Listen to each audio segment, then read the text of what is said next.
Welcome to a new series on this Path of Champions featuring Jinx versus Viktor.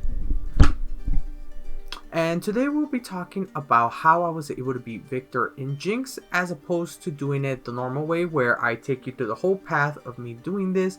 Instead, I decided to just show you after the fact and then commentate it on the editing software, so that way I don't have to pressure too much on trying to explain every move, and at the same time give you a better idea of what I was doing throughout, since I realized that I'm not the best at being able to describe everything as I play. So one of the things that you notice is, right away the first thing that you want to do is change your Jinx so that way she can have Challenger. Now you can get this by playing Jinx for a while. I believe you also get it by beating Caitlyn. Now I don't remember, so don't quote me on that. But it really helps because she is very fragile, and if there's a bigger body, they usually tend to block Jinx. And this helps her survive, so that way you can use her other skill that you probably will have by the time you get to Viktor, which is that when you discard, you deal Nexus damage and 1 to the additional character, and then she also gets equipped to something that always adds a +1 to all damage dealt that is not attacks but more like spell damage or skill damage. So as you can see, this is exactly what we're doing. And the first match, I will tell you right now, if you cannot finish the first match without having to barely scrape by, you should definitely keep grinding until you have better items, or replaying until you have a better skill. For example, the first power that I got was that when you deal Nexus damage, your next unit will have a +1/+1, which helps me build my bodies to have a little bit extra hit. So as soon as we get to the end game, we're able to have a really good body that you can create a wider field, and that lets you beat the first person. Now in the second one, you saw that I quickly got a power shot, which does not fully matter right now, but I just got the card power shot. And then as my reward, I got karma. I thought Jinx is a very good fast-paced deck in the beginning, but at the end it starts throwing off steam, it starts losing it, and so you really need something that will help you in the later game. Now my other thing that I wanted to say is, as soon as you get Jinx on 10, if you have karma, let's say that you empty out your hand, now Jinx is able to use her rocket, which will now, instead of dealing 4, will deal 10 to the Nexus, because it adds a +1 due to her innate ability that the Path of Champions gives her, and then karma doubles it. Do I use that? I believe I use it a few times throughout this run, although not as much as I would like, but it was just something outside of the other 2 champions that it did not give me. So I keep on just playing this. As you can see, it's just a typical trying to burn with Jinx. If you've made it all the way to Viktor or maybe even Nautilus, you'll understand that the Jinx playstyle here is just to make sure that all the other that you're dealing damage to the units and the Nexus as fast as possible, because you don't want the games to last as much. So you definitely want to use the Poros as much as possible. The way that I did it here is trying to build them up to have a little bit more life as much as possible. Either that or use them as blockers. You can also see that if I'm using a lot of spells, I can definitely get a Dragonling, which didn't work as much this time, but every other time, if there's any way to gain health during these runs, it is really useful. There are some times where I was dealing, maybe I had 5 left during other champion runs, and bringing out a lifesteal person maybe every turn, or maybe if I got a random power up that gave me lifesteal, it just really helped out. As you can see here, this match is getting towards the end as they only have 6. I decided to drop karma down just to build a wider board, right? I also can use this 1 unit cost to give me an empty hand, which I decide, I think it's worth it. We use that just to kill it off. Perfect exact lethal at the 0, and we decide to move on. What I decide to do here is get a power up for my elusive unit, which is a +4 now, and I don't really use it that much, as you can see right now, but it comes into very good use afterwards. You will see that after I get my second power up, it is very useful. Right now it's kind of just here to block. It's just a 4-1 elusive, which, you know, it's not a bad body, but for Path of Champions, you know, a 1 health unit is not really that good. You can see I continue to damage stuff. The swap bot decides to do its thing. I decide, should I put out a Jinx right now? She does have the Nexus boosts, but I decide to build a wider board here. Now, this one isn't that hard. I think what we should be focusing on is trying to build your deck at this point to be able to take down either Azir if you're having trouble with Azir, getting units that become a little heftier, or if you're looking for a fast kill Azir, you're looking for things like what I have here, stuns, to make sure that Azir does not attack, or if you know you can get the 6 mana 3/3, you can do that. What you really want to do is make sure you have as much board control against Azir. With Viktor, honestly, it's also the same thing. We want to make sure we have as much board control. So with Jinx, a lot of burn cards or a lot of things that deal damage is very useful. A lot of quick attacks are really good. But I decided, because I tend to play a lot more conservative, that's just something that I do, because I play a lot more conservative, I tend to want to use something that kind of keeps me alive a little longer while I slowly burn the AI. You'll notice that everything so far I've been just trying to maintain as much board space by putting down as many units, and it helps because with Jinx you can see here that all we do while maintaining a larger board is being able to keep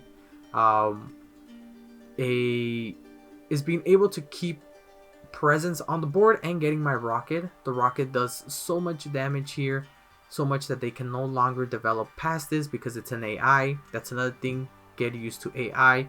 If they don't have any unit if they don't have units that are that strong, they tend to hold them as blockers. And so if you know that, you can always develop, you can save mana, you can do anything else like that and not have to play so risky. Now, in those powers, I got an Ionia, Will of Ionia, which is very useful. Their main strategy for me right now is learning, okay, I need something to make sure that I stop Azir from attacking. For example, right here, this was a very good thing that they did.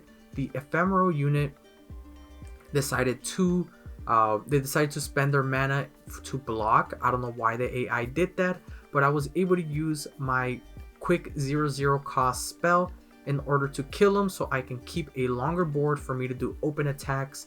Now my Jinx is really strong, which I really like. It just kind of came out of nowhere, as well as getting the Fury during one of the buying in the chests. That is something that you can also do, and trust me, Fury in this Path of Champions is really good, because they never really think about which units to attack or in what order. They tend to just either attack with their units or attack with one unit. You can see that I built a very strong board here, and at this point, you know, being able to stop Azir 2 times, one with the Will of Ionia, the other one is I forgot exactly how I did it, but I think it was some sort of stun that, and then killing him off right away was the most helpful thing. Right here they used that huge card, but that's totally okay. I decided to just block everything, and as you can see, this is why board presence matters. You will see that I rebuild my board again. I try as much as possible, as you can see here, just trying to empty out my hand. And then you will also see that this is helpful, because now that I have a huge board, you know, I only have this much mana left, but now I can attack, and there was nothing they can do, even if they were to use a card like this. Or what I was also thinking is, if they had that one that spawns sand soldiers, they would either waste all their mana and they can't do anything until the next turn, or I really just win. Now this was a very interesting choice by me. There was a huge difference. By that I mean there are two paths to take. Either you take the short path, which guarantees 1 power, or you take the longer path, which guarantees more. Because it's Viktor and this is the final boss, I expected him to be a lot tougher and a lot faster, and I really don't want to go in there with as little health as possible. I mean, just in this one, you're able to see just how fast they're able to develop board. And look at the amount of drawing I have with so little mana. This was the perfect thing that I realized there is nothing I can do here. I decide to stun them, right? So I can try and save my board as much as possible before I can drop down Jinx. They kill my guy, but that's totally okay. I'm able to start building power with Jinx, and as you notice, one of my powers that just came out from beating Azir starting to pay off. The power was to grant my health the same attack as my power. Now this is what made my 2-drop elusive really well, because now every time I drop them, regardless of how strong they are, will get 4 health, and now I'm able to chump block just like you saw right now. Again, I'm just building hand, and this one, because I knew things were going to go so fast and they were going to develop so quickly because all of their units cost 1 less, I believe, I wanted to make sure, okay, this game is going to be drawn all the way to mana 10, so I don't mind. I'm going to be collecting all my damaging cards as much as possible, so when I drop Karma down, I will be able to start dealing a lot of damage since everything will be doubled. That's why you see me use more Ionia cards, Will of Ionia, as opposed to all the typical cards that you would see, because I really want to make sure that I save those damage cards to the Nexus for Karma, because it will essentially be doubled, and then with Jinxes they will also get it. We will also be burning an additional 2 to the Nexus or to their units. Again, you see me build board really quickly. I got really lucky with that Professor Von Yip guy, since it did buff up my Poros just a little bit. Nothing from here is very important. I think I was doing a pretty good job in this one. Now that we are reaching mana 10, you can see me drop the Karma and drop the elusive, the 4-1. You will see that when I do a blank attack. Oh, I forgot about that. But you can see here, bam, double, right? It may have come a little late because I was just getting the board space, but you can see even when I recall, I'm able to take that 2, forces them to attack again. I draw, and then I use that double mana, 1 additional damage to be able to clear the board for game. That was a really intense game. I was hoping that I wasn't going to go too crazy, right?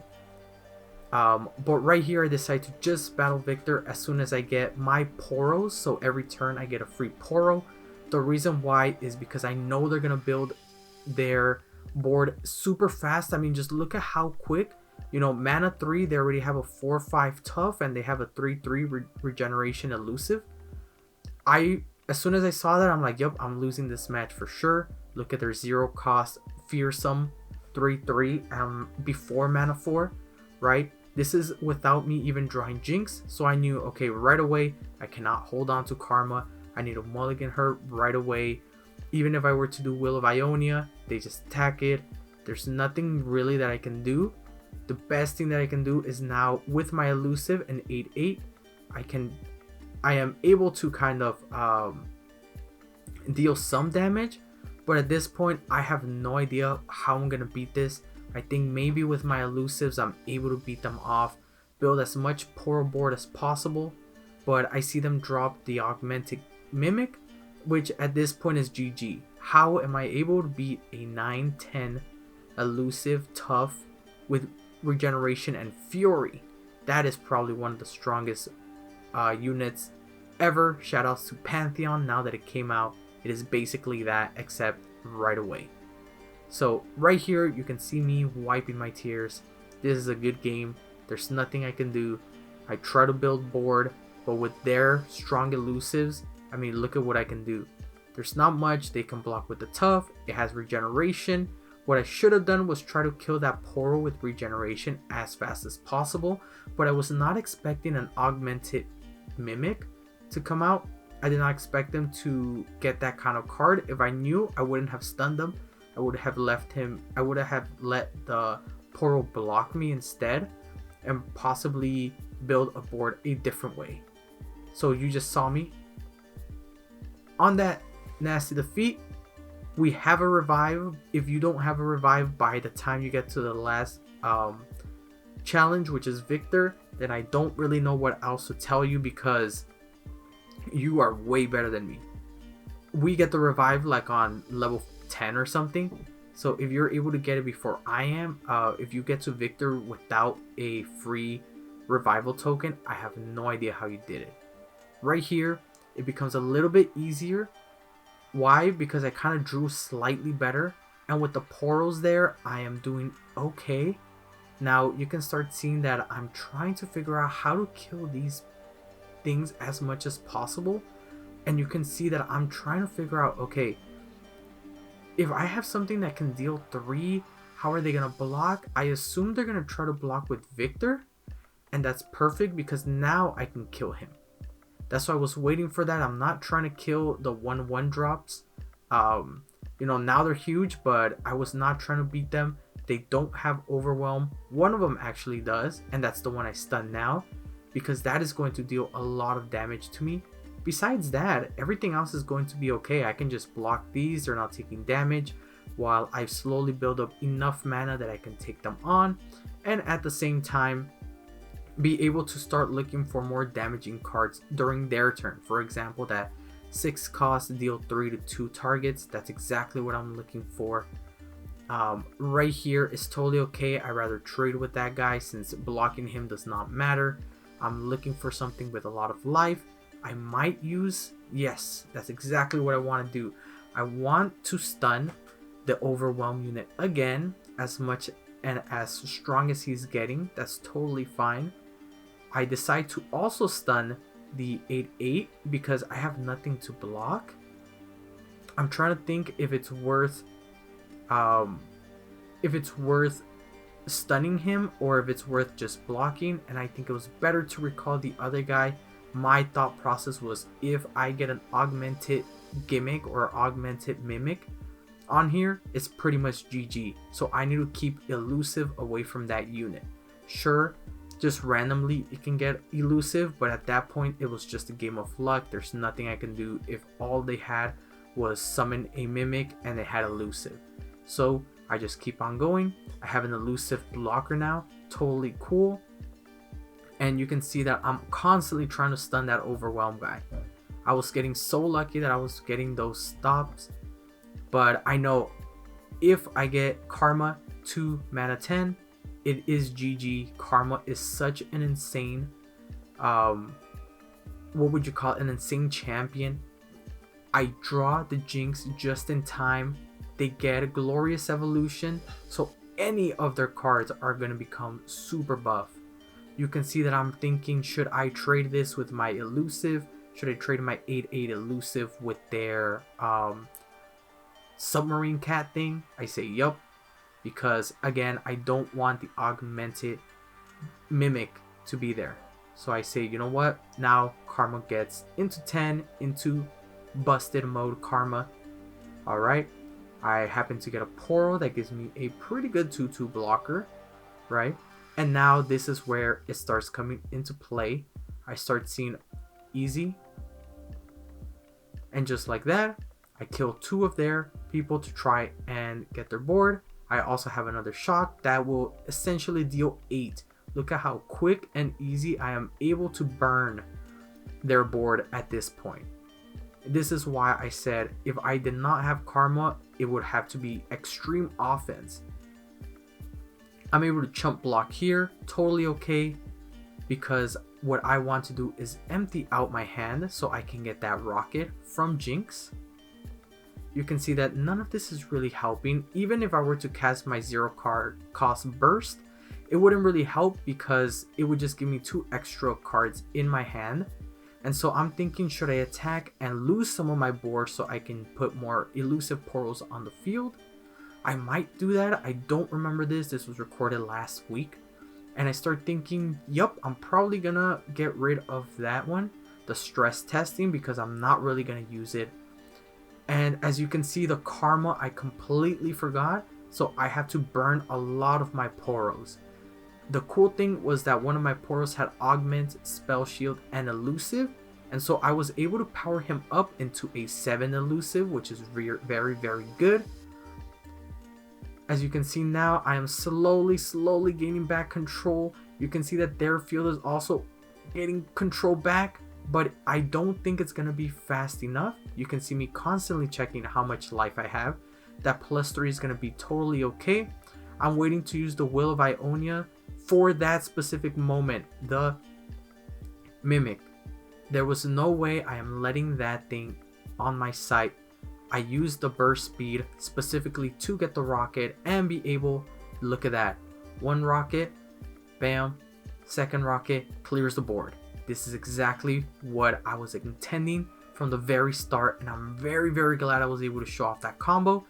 And with this, the Karma triple burn 8, I put that little sign, blank attack, Karma, thank you so much right there.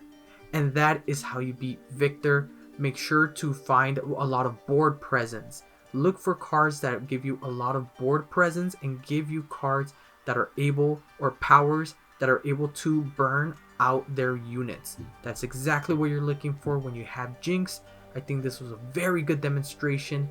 Thank you guys for joining. I will be doing these more. Tell me what champion you want to hear me talk about as a post match, and I will see you guys next time. Thank you so much, and peace.